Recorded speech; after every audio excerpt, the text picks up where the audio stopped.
Have you ever wondered what it feels like to live in a house where shadows never rest? This opening line pulls the viewer into a world of mystery and fear. You immediately set the tone by describing a home built on cursed land, a place where darkness clings to the very walls, where every creak, every gust of wind feels like a whisper from something far older than anyone can remember. The camera pans through a series of eerie images. An old house surrounded by dead trees, the wind howling through broken windows, and the faint sound of whispers. Then you deliver the hook. This is not just a story. It's a real account of a boy who lived in such a house, haunted by the shadows of his past, and maybe something more. The narrative shifts to the boy, who recalls how, as a child, he lived in a house passed down through generations, a house once owned by his great-grandmother, who practiced candomblé. This wasn't just any home. It was built over a sacred terreiro, where rituals had been performed and spirits had been summoned. As the protagonist introduces this chilling detail, the viewer is already captivated, imagining the dark forces that might have lingered. You describe the terror that became a part of his daily life, recounting the unsettling discoveries during renovations. Bones of animals, fragments of old cloth hidden between the walls, remnants of ancient rituals that had long been forgotten.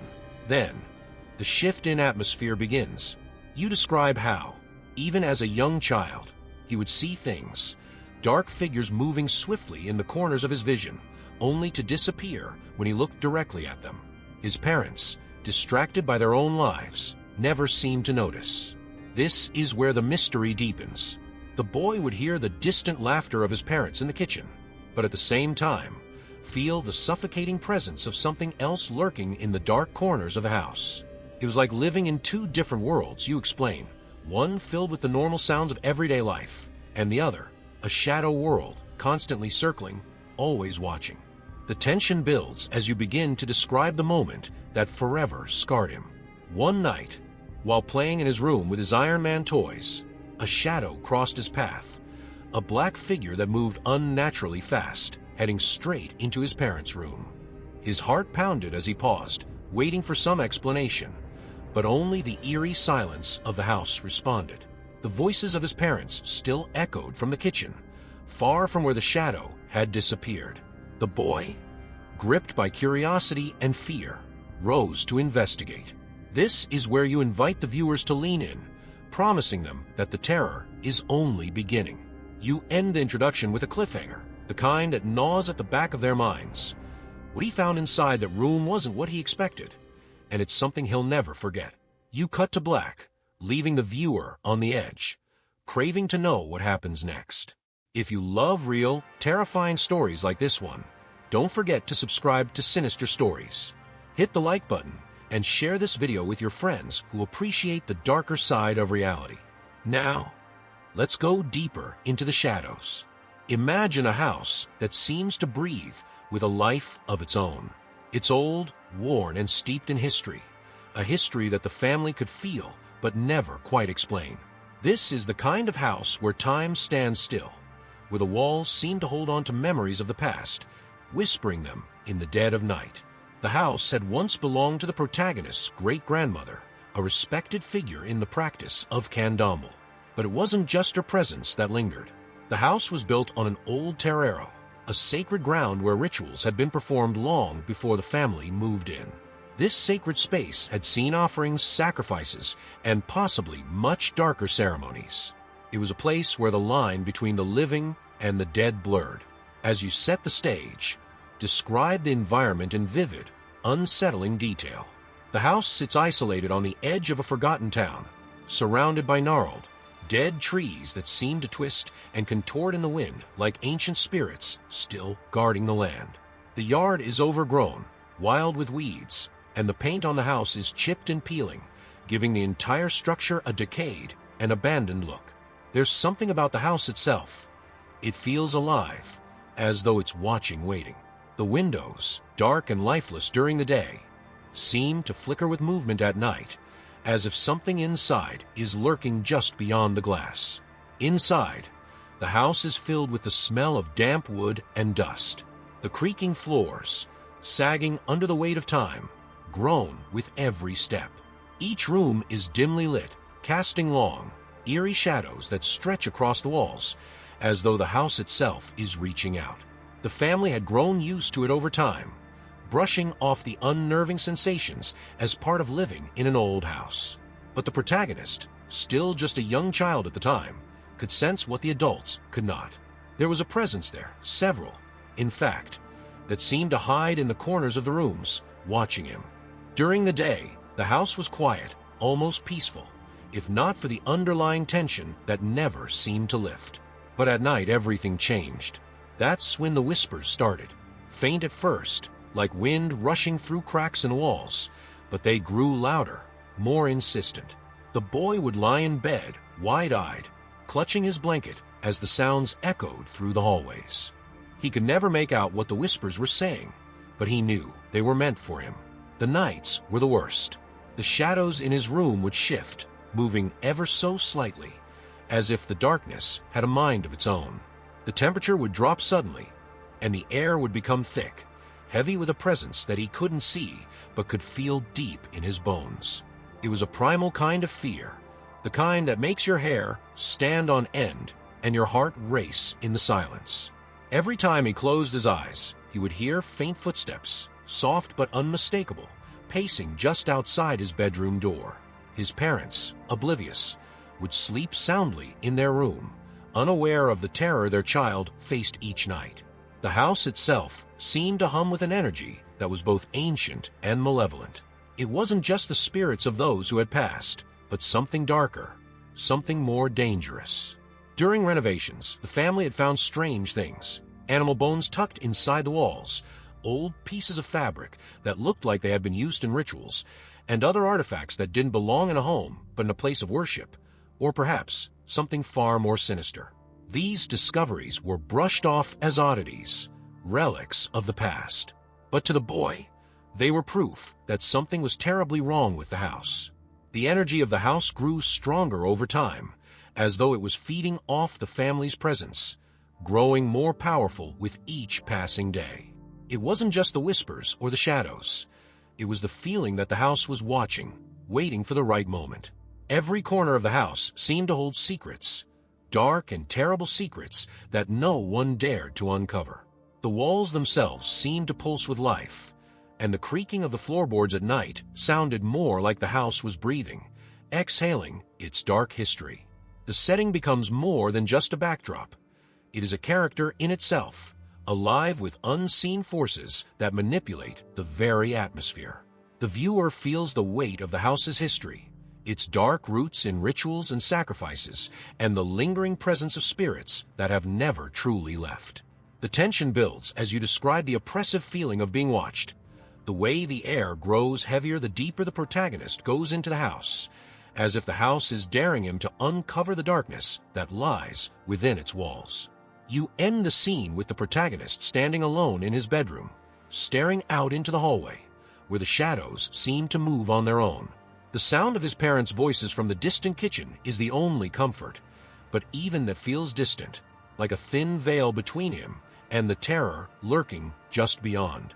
The stage is set for something truly horrifying to unfold, and the audience is fully immersed, feeling the cold dread that fills every inch of the house. They know something is coming, and they can't look away. The first signs of something terribly wrong often begin in the smallest of ways, like an itch you can't scratch, a feeling just on the edge of your perception.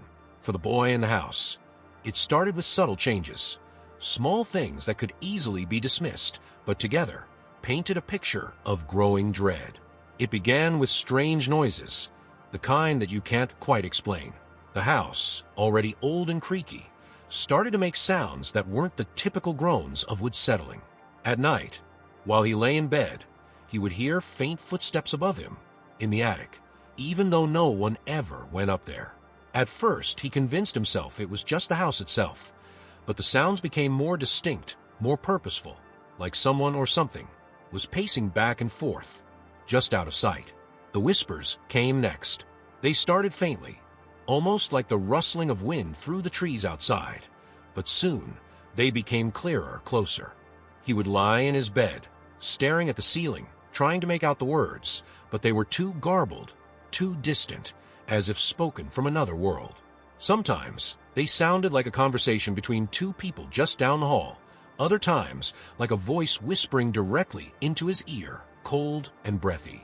The boy would pull the covers over his head, trying to block out the sound, but it never fully disappeared.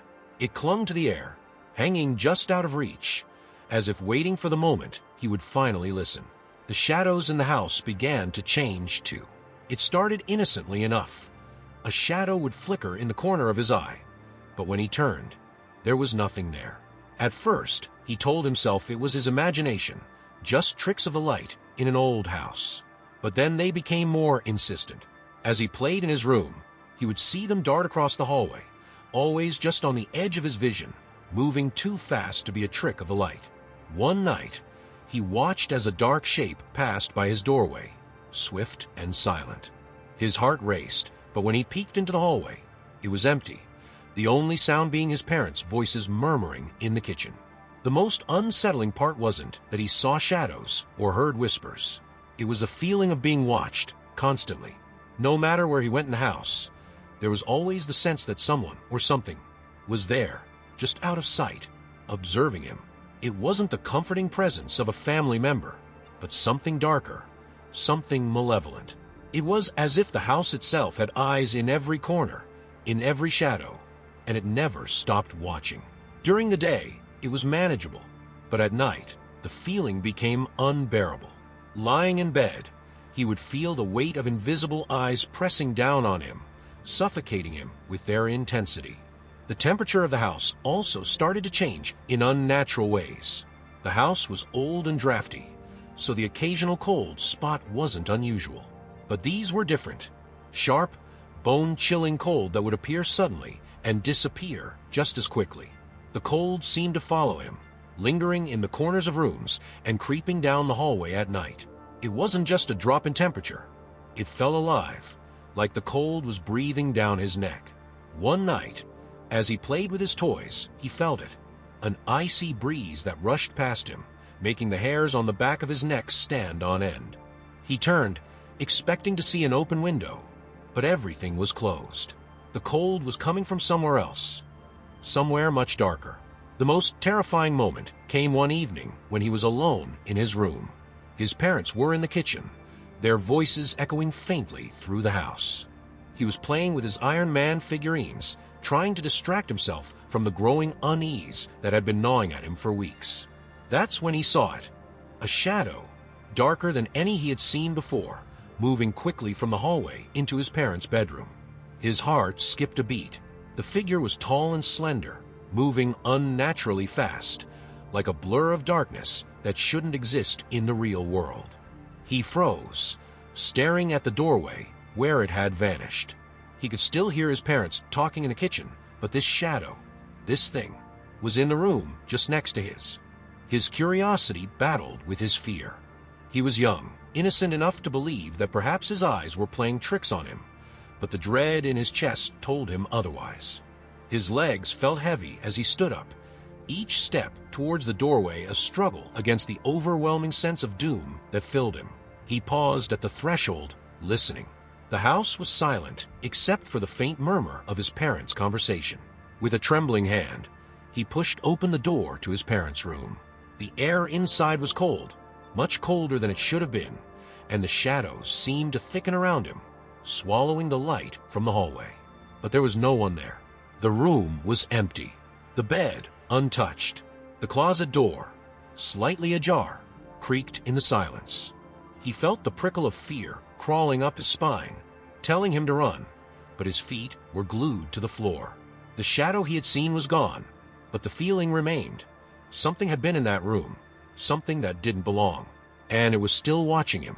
The viewer can feel the tension, the boy's mounting fear as he realizes that what he saw wasn't a trick of his mind. Something is in the house with him, something that doesn't want to be seen but makes its presence known in terrifying ways. The atmosphere is thick with dread, leaving the audience on edge, knowing that the terror has only just begun. The moment of decision is the turning point in any haunting, and for the boy, it comes with a suffocating weight of dread. After witnessing the dark shadow slip into his parents' bedroom, He stands frozen in the hallway, the soft echoes of his parents' conversation drifting in from the kitchen, seemingly a world away. His mind races. Part of him knows that something is terribly wrong. Shadows don't move on their own, and no one else could have entered that room. But the other part of him, the innocent curiosity of a child, urges him to explore, to find a rational explanation for what he just saw. Fear tightens around him like a vice, but curiosity nudges him forward, whispering that maybe, just maybe, there's a logical reason for everything. But deep down, the boy already knows the truth. This house has always felt different, as though it harbors secrets too dark to ever be fully revealed. The shadow wasn't his imagination, and the chilling presence he felt wasn't just a trick of the light. Every instinct tells him to turn back, to run to the warmth and safety of his parents' voices. Yet, something compels him forward. It's the same force that has been watching him, the same presence that's been whispering in the dark. And now, it's daring him to come closer. The hallway stretches out before him, longer than he remembers, as if the house itself is bending and twisting in ways that defy logic. Each step feels heavier than the last, like he's walking through thick, invisible fog. His heart pounds in his chest, the thudding in his ears drowning out the distant sounds of his parents. The door to his parents' bedroom looms ahead, half open, a gaping maw of shadows waiting to swallow him whole. Every fiber of his being screams at him to stop, to turn back. But something stronger drives him on, a mixture of terror and curiosity, a need to understand what's haunting his home. He pauses just outside the doorway, his small hand trembling as he grips the doorframe. The air inside the room feels different. It's colder, almost unnaturally so, like all the warmth has been sucked out. The light from the hallway barely penetrates the darkness inside, as if the shadows themselves are alive, thick and oppressive. For a moment, he considers calling out to his parents, but something stops him. Maybe it's the fear of not being believed, or maybe it's something deeper, an unspoken understanding that whatever is in this room doesn't want them involved. He steps inside, his breath catching in his throat. The room is eerily still, like a snapshot frozen in time. His parents' bed, neatly made, looks untouched, and everything is in its place. But the sense of wrongness lingers, palpable in the air. His eyes scan the room, searching for any sign of the shadow that slipped in moments before. But there's nothing. No movement, no sound, just the crushing silence that seems to press in on him from all sides. The only thing out of place is the closet door, slightly ajar, a thin sliver of darkness spilling out from within. His heart races as he stares at the closet, every instinct screaming that whatever he saw has hidden itself inside. He swallows hard, his mouth dry, as he takes a step closer. The floor creaks beneath his feet, a sharp, jarring sound in the otherwise oppressive quiet. His hand reaches for the closet door, but it hesitates, hovering just above the wood. In this moment, he realizes he's standing on the edge of something far darker than he could have ever imagined. If he opens that door, he'll be stepping into a world of terror from which there's no escape. Time seems to slow as he stands there, caught between the need to know and the overwhelming fear of what might be waiting for him. He can still hear his parents talking in the kitchen, their voices a distant reminder of normalcy, of safety. But in this moment, they feel too far away, too disconnected from the dark reality unfolding around him.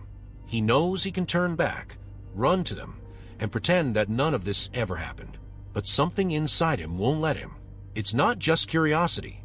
It's the knowledge that if he doesn't confront whatever is hiding in this house, it will continue to haunt him, to torment him in the shadows. With a deep breath, he pushes the closet door open. The hinges groan as it swings wide, revealing nothing but darkness. His eyes strain to see inside, but the shadows seem to twist and curl, defying the light. For a moment, he thinks the closet is empty, just an ordinary space filled with old clothes and forgotten items. But then, out of the corner of his eye, he sees it. A flicker of movement, too fast to fully comprehend. His heart stops. The shadow is there, lurking just beyond the reach of the light, watching him with unseen eyes. In this moment, the boy faces a choice. He can run, pretend that he didn't see anything, or he can step forward into the darkness and confront whatever is hiding there. The conflict is palpable, the tension rising with every second that passes. The viewer feels the weight of his decision, the push and pull between fear and the need to understand. Whatever he chooses will change everything. The story pauses here, leaving the viewer on the edge of their seat, trapped in the same indecision that grips the boy. The sense of dread hangs thick in the air, and the audience is left wondering, what would they do in his place? Would they face the darkness or run from it? The answer is unclear, but one thing is certain. Whatever happens next will be terrifying, and there's no turning back now. The moment the boy opens the closet door, he is met with an abyss of darkness, so thick it seems to swallow the light from the hallway. His breath catches in his throat as his eyes struggle to adjust, scanning the void for any sign of movement. For a fleeting second, it appears empty, a typical closet full of old clothes and forgotten trinkets. But just as he exhales in relief, he catches a glimpse of something shifting in the farthest corner, where the shadows are darkest. It's not the kind of movement that could be explained away by his imagination. This is real. Something is there, hiding, watching him. A cold rush of air escapes the closet, chilling him to the bone. His skin prickles with the unmistakable feeling of being watched, not by human eyes, but by something far more ancient, far more malevolent. The hairs on the back of his neck rise as a low, almost imperceptible sound reaches his ears, a soft, guttural whisper, like the breath of something lurking just beyond the edge of reality. His pulse quickens, hammering in his ears as the atmosphere in the room shifts from eerie to terrifying. The shadow in the closet begins to take form. At first, it's just a flicker, a formless, undulating mass that seems to ebb and flow with the darkness. But then, it starts to coalesce into something more tangible, something human-like, yet undeniably wrong. Its shape is distorted, too tall, too thin, with limbs that stretch unnaturally long and a face that is just a void of blackness. No eyes, no mouth, just a hollow, empty space where a face should be. The boy is frozen, unable to move, his feet glued to the floor as if the very darkness is pulling him in. The temperature in the room plummets. His breath comes out in visible puffs, and the sound of his heartbeat is deafening in the oppressive silence. The shadow creature steps forward, its movements unnaturally smooth, like it's gliding rather than walking. Each step it takes is accompanied by a sickening creak, as though the floorboards beneath it are being crushed by an invisible weight. The boy wants to scream, wants to run, but his body refuses to obey. He's trapped in a state of pure, paralyzing terror, his mind racing with the realization that this is no longer just shadow. This is something far worse, something that defies everything he thought he knew about the world. The creature moves closer, and as it does, the whispering grows louder. It's not coming from the shadow itself, but from the very air around him, like the house is alive, speaking in a language he cannot understand. The words are garbled, nonsensical, but they carry an unmistakable weight of malice. His instincts scream at him to flee, but his legs feel like they are encased in cement. His body betrays him, leaving him defenseless in the presence of this otherworldly entity. Suddenly, the creature stops, its head tilting slightly as if it's studying him, assessing him. The boy can feel its gaze, even without eyes, boring into him, reading his fear, feeding off of it. The air around him feels heavy, thick with an oppressive energy that presses down on his chest, making it hard to breathe. His heart races, every beat a thunderous echo in the quiet room. Time seems to stretch out, each second an eternity, as the shadow looms over him, its presence overwhelming, suffocating. Just when the tension reaches its breaking point, the creature moves again, faster than before, a blur of darkness that closes the distance between them in an instant. The boy's body reacts before his mind can process it, instinctively stepping back, his hands shooting up in a futile attempt to protect himself. But the creature doesn't touch him. Instead, it stops just inches away, its faceless head hovering mere centimeters from his own. The boy can feel the cold radiating off of it, seeping into his skin, chilling him to the core. For a moment, there's only silence, the oppressive kind that fills the room with a sense of impending doom. And then, without warning, the creature lets out a sound, a low, guttural growl that reverberates through the room, shaking the very walls. It's a sound that doesn't belong in this world, a sound that sends shockwaves of terror through the boy's entire being. He can feel it in his bones, a primal fear that tells him he's standing in the presence of something beyond comprehension, something that doesn't adhere to the rules of the natural world. The creature lingers for what feels like an eternity, its hollow face mere inches from his. The boy can do nothing but stare into the void where its eyes should be, feeling the weight of its malevolence pressing down on him. The whispers have turned into a cacophony now, a symphony of voices all around him, screaming, whispering, laughing. The house itself seems to be alive, pulsing with dark energy, feeding off the fear that saturates the air. And then, just as suddenly as it appeared, the creature retreats. It steps back, dissolving into the shadows as if it was never really there. The temperature in the room rises slightly, and the oppressive weight lifts just enough for the boy to catch his breath. But the terror doesn't fade. The boy knows that this isn't over, that whatever this thing is, it's still there, lurking in the darkness, watching him, waiting. He collapses to the floor, gasping for air, his body trembling uncontrollably. His mind is reeling, struggling to make sense of what just happened, but there are no answers. There's only the cold, hard truth that he has come face to face with something beyond human understanding, something that defies all logic and reason. The creature may have retreated for now, but the boy knows it's not gone. It's still there, lurking just beneath the surface, waiting for the next moment to strike. The viewers are left in a state of suspense, their hearts pounding in sync with the boy's terror.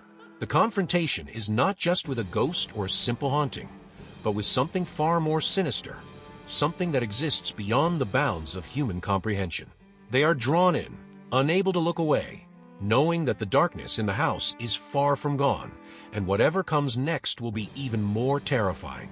The moment the creature vanishes into the shadows, the boy is left gasping for air, his body trembling with a terror that clings to his very soul. But the room is not quiet.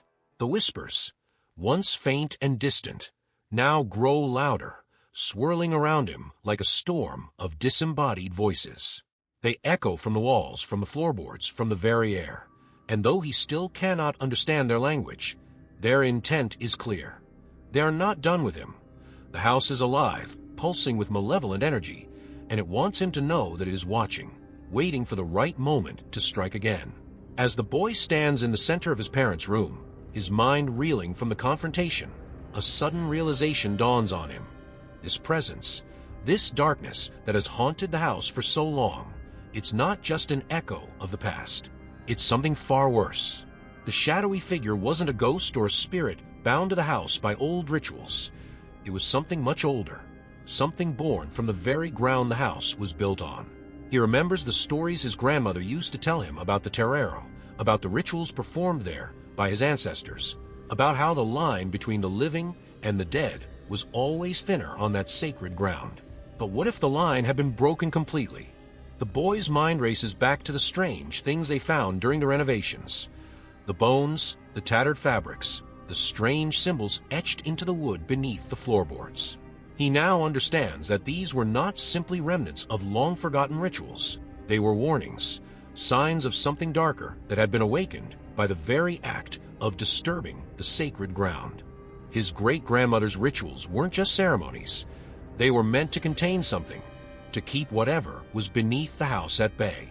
And now, it was free. His thoughts are interrupted by a low rumbling sound that seems to come from deep within the earth, shaking the very foundations of the house. The whispers reach a fever pitch, overlapping, becoming a cacophony of voices that crowd his mind. The boy clutches his head, trying to block them out, but they are relentless, filling the room with an unbearable noise. And then, just as suddenly as it began, the sound stops. The room falls into a suffocating silence. That's when he notices something new, something far more horrifying than the shadow he had just faced. The walls. They are moving, slowly, almost imperceptibly. The very structure of the room seems to warp, as though the house is shifting, stretching. The boy watches in horror as dark, hand-shaped impressions begin to press through the wallpaper, dozens of them, pushing outward as if trying to break through from the other side. The room feels smaller, the air thicker, as if the walls themselves are closing in on him. He stumbles backward, his heart racing, and his back hits the doorframe. The closet door creaks open once more, and for a brief, terrible moment, he fears the shadow creature has returned. But it's not the shadow. What emerges from the closet this time is worse. A dark liquid seeps from the base of the door, thick and black, like tar. It moves with a life of its own, creeping across the floor toward him, leaving a trail of oily darkness in its wake. The boy watches, frozen in place, as the liquid form shapes. Faces, distorted and twisted in agony, their mouths open in silent screams. The revelation hits him like a punch to the chest. This isn't just one spirit, one creature haunting the house. The ground beneath him is cursed, tainted by the countless rituals performed there, rituals that opened a gateway to something far darker than the dead. This house is a prison, and the spirits, the darkness, they are all trapped here, forced to relive their torment over and over again. And now, it's coming for him. The black liquid reaches his feet, cold and sticky, and the boy jerks back in fear. But it's too late. He feels a hand, no, dozens of hands, grip his ankles, pulling him down toward the floor. He screams, trying to break free, but the more he struggles, the tighter the grip becomes. His legs are pulled out from under him, and he crashes to the floor, his hands clawing at the wooden boards, desperately trying to hold on. The darkness around him is alive, writhing with the spirits of the cursed, the forgotten, and as they pull him closer to the closet, the boy realizes with cold, gut-wrenching certainty that if he goes into that darkness, he will never come back. The room warps further, the faces in the walls pressing out, their hands reaching for him, their whispers turning into screams of rage and hunger. The boy's vision blurs as he fights against the force dragging him into the void. Just as he feels himself slipping completely into the darkness, a bright light suddenly floods the room. His mother stands in the doorway, her face pale with confusion, as if she doesn't see what he sees. The hands, the faces, the darkness swirling around him. To her, the room is still, normal, just a child lying on the floor. She calls his name, her voice pulling him back from the brink, and in that moment, the darkness recoils. The hands loosen their grip, the black liquid retreats, and the faces in the walls fade into the shadows. He scrambles to his feet, breathless and shaken, and runs to his mother, throwing himself into her arms. She looks down at him, puzzled but concerned, and asks if he had a bad dream. The boy doesn't answer. He doesn't know how to. How could he explain the horrors he had just witnessed, the evil that still lurked beneath their feet? He looks back over his shoulder at the room, now eerily quiet, but he knows. He knows that whatever was in there hasn't left. It's waiting. The climax leaves both the boy and the audience rattled, the terrifying realization that this isn't just a haunted house. It's a gateway to something far darker, far more ancient than anyone could have imagined. The terror isn't gone. It's just biding its time, waiting for the next moment to strike. The viewers are left on edge, haunted by the knowledge that whatever cursed the ground beneath the house is still there, lurking in the shadows, waiting for the next soul to pull into its depths. The boy clings to his mother, his small body trembling as he tries to reconcile what just happened with the ordinary world she represents. In her arms, the warmth of normalcy and safety tries to seep in, but it's superficial. Deep down, he knows something has changed, both in him and in the house. As his mother comforts him, The kitchen's soft glow filters down the hallway, contrasting sharply with the cold, shadowy depths of the bedroom behind them. His mother pulls him away from the room, oblivious to the horrors that had just taken place, her comforting words of reassurance falling flat in the thick, oppressive air that still lingers. But the boy knows. He can feel it in his bones. Something evil remains, something watching, waiting for its next opportunity. For the next few days, life seems to return to a fragile version of normal. The boy avoids his parents' bedroom, steering clear of the closet where he first confronted the shadow. He buries himself in routine, trying to forget the chilling encounter. But the house doesn't let him forget. The whispers that once came in the dead of night now haunt him in broad daylight. He hears them faintly when he's in the hall, in the creak of floorboards, in the gentle rustle of curtains. Sometimes they even slip into his dreams, only to pull him back into that dark room, into the moment when the shadow almost claimed him. He begins to notice small things changing around the house.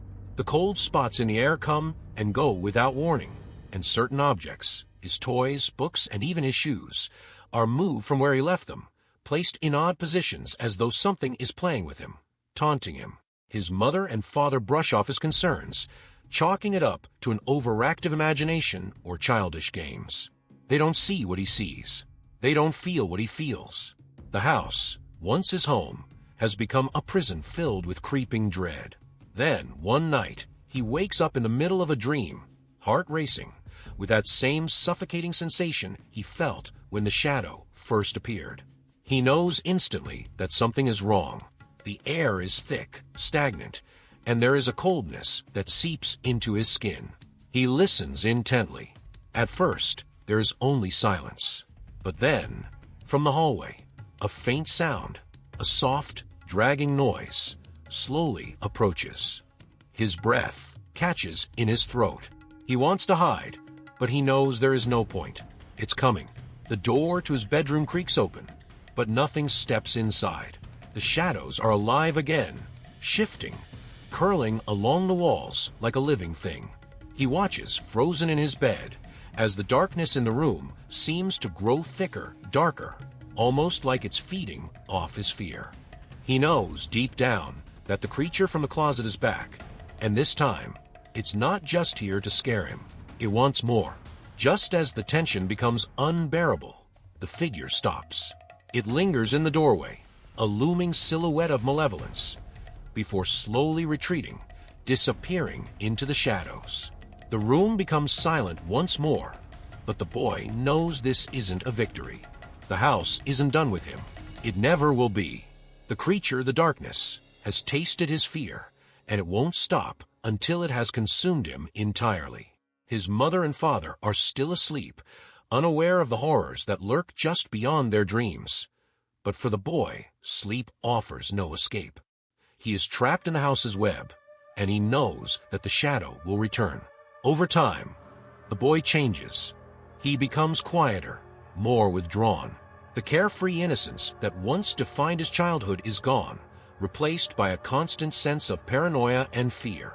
His parents notice, but attribute it to growing pains, never realizing that their son is living in a nightmare they cannot see. The house, with its creaking floors and shifting shadows, is now his prison, a place where the walls seem to breathe and the air is thick with whispers only he can hear. One day, while exploring the yard, he stumbles upon something buried in the dirt near the house's foundation. His small hands dig through the soil, uncovering an old, weathered talisman. Something ancient, something from the time when the terreiro was still active. His great-grandmother's relic, perhaps. The boy doesn't fully understand its significance, but he feels a deep, primal connection to it. It's as if the object holds a piece of the darkness he's been battling.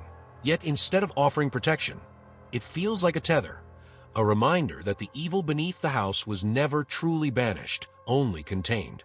That night, the boy dreams of the shadow again. This time, the dream is more vivid than ever. He's standing in the same hallway, the same creeping darkness surrounding him. But this time, instead of running, he steps toward the closet. He opens it, and the darkness inside spills out, engulfing him. But there's no fear, only a strange, hollow acceptance. He wakes up with a start, his heart pounding, but there's a calmness now, an understanding that no matter where he goes, no matter how far he tries to run, the shadow is a part of him now. It's in the walls, in the floorboards, in the very ground beneath the house. In the following weeks, strange occurrences continue, but the boy no longer reacts the same way. He moves through the house quietly, as though resigned to the fact that this terror will always be with him. His nights are filled with dreams of the shadow, of being pulled deeper and deeper into the darkness. He never speaks of it to his parents again. He knows they wouldn't believe him. And even if they did, what could they do? The evil is too old, too powerful. The story concludes with a final, haunting realization. The boy may have survived his encounters with the supernatural, but he is no longer the same. The house has marked him, imprinted its darkness on his soul, and that darkness will follow him for the rest of his life. As he grows older, he will leave the house, but the shadow will never leave him. It will be there, lurking in the corners of every room, in the silence of the night, in the whispers just beyond the edge of hearing. The terror isn't just tied to the house, it's tied to him. The final shot lingers on the boy, now older, standing outside the house, staring at it with a mix of fear and resignation. The house looms behind him, still, silent, but alive with the secrets it holds. And as the camera slowly pulls away, the viewers are left with the chilling knowledge that the shadow will never truly be gone. It will always be waiting, in the darkness, for the moment it can claim him once and for all. Years have passed since the boy's terrifying experiences in the house, but the memories remain etched into his mind as vividly as the day they happened. Now older, he returns to the house for the first time since leaving, standing at the edge of the property and staring at its decaying structure. Time has not been kind to the building. The once peeling paint is now stripped away completely. The windows are dark and hollow, and the yard is overgrown, tangled with weeds and creeping vines that seem to claim the house inch by inch. But even in its dilapidated state, the house still feels alive. It watches him, as it always had, waiting. As the boy, now a man, reflects on his childhood, he begins to realize that the terror he endured wasn't just confined to that house.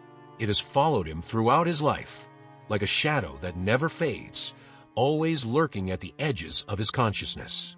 He had tried to move on, to bury the memories deep within his mind, but the darkness never truly left him. Even in the most mundane moments, he would catch glimpses of it, faint shadows darting in his peripheral vision, or a cold chill running down his spine in the middle of a warm day. It was always there, just out of reach, a reminder of the evil he had faced as a child.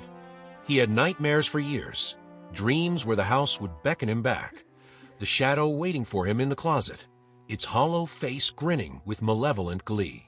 No matter how far he ran, the dreams always brought him back to that room, to that closet, and to the black liquid creeping toward him. It was as if the house had branded him, marked him as one of its own. He wonders now if the house had ever let him leave at all, or if he had just been living in a temporary reprieve, always meant to return. His reflection deepens, and with it comes the terrible realization that maybe the evil wasn't just in the house. Perhaps, over time, it had taken root inside of him. He had always felt different after that night, more aware of the darkness in the world, more attuned to the shadows that lingered in forgotten places. It was as if the house had planted something in his soul, a seed of darkness that had grown with him. He feels it even now, standing in the overgrown yard, as if the house is calling to him, whispering in the same way it did all those years ago.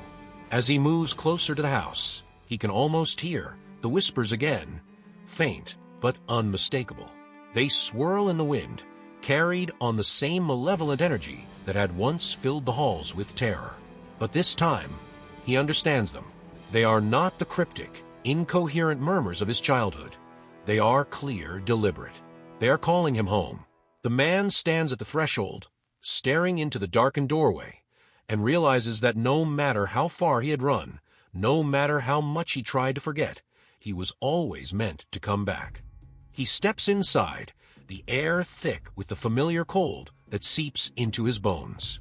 The house feels smaller now, but just as oppressive, its walls still pulsing with the weight of the past. Every step he takes echoes with the memories of his childhood, of the nights he spent paralyzed with fear, waiting for the shadow to appear. But now, as an adult, he understands the truth. The shadow never left. It has always been here, waiting for him, growing stronger in his absence. He walks down the hallway, past the room where he once slept, past the creaking floorboards and the shifting shadows, until he reaches his parents' old bedroom. The closet door is ajar, just as he left it. For a moment, he hesitates, his heart pounding in his chest just like it did all those years ago. But this time, he knows there's no turning back. He opens the door slowly, expecting to see the same black void, the same creeping darkness that had haunted his nightmares. But what he finds is far worse. The closet is empty, but the air inside is suffocating, thick with the energy of all that has been trapped here. And then, slowly, almost imperceptibly, the walls begin to shift. Hands, dozens of them, start to press through the plaster, just as they did when he was a child. Their twisted, gnarled fingers reach out for him, pulling at the air, hungry for something they lost long ago. And in the midst of it all, he sees it. The shadow coalescing in the far corner, its formless body twisting and writhing, growing larger with each passing second. But this time, there is no terror in him, only a strange sense of inevitability. He realizes now that the shadow wasn't just a manifestation of fear. It was something older, something tied to the land itself, to the rituals his ancestors had performed on this ground. It was never meant to leave, and neither was he. The house was a prison, yes, but it was also a home. For the shadow, for the cursed spirits trapped within, and for him. The final revelation hits him like a cold wave of dread. He is part of this now. He always was. The house, the shadow, the darkness. They were never separate from him. They were always intertwined, pieces of the same horrifying puzzle. And now, standing in front of the closet, he understands that he has returned to take his place among them. As he steps into the darkness, the whispers rise to a deafening crescendo, and the shadows close in around him, pulling him back into the house's embrace. He knows that he will never leave again. He is home, and the house has claimed him at last. In the epilogue, the camera pulls away from the house, its windows dark and empty, but the whispers can still be faintly heard, carried on the wind. The man is gone, consumed by the house's curse, but the terror remains, lingering in the shadows, waiting for the next soul to cross its threshold. The final shot lingers on the front door, slightly ajar, as if inviting anyone inside. The viewer is left with a chilling realization. The house is never truly empty. It is always waiting, always hungry, and the darkness inside will never be satisfied.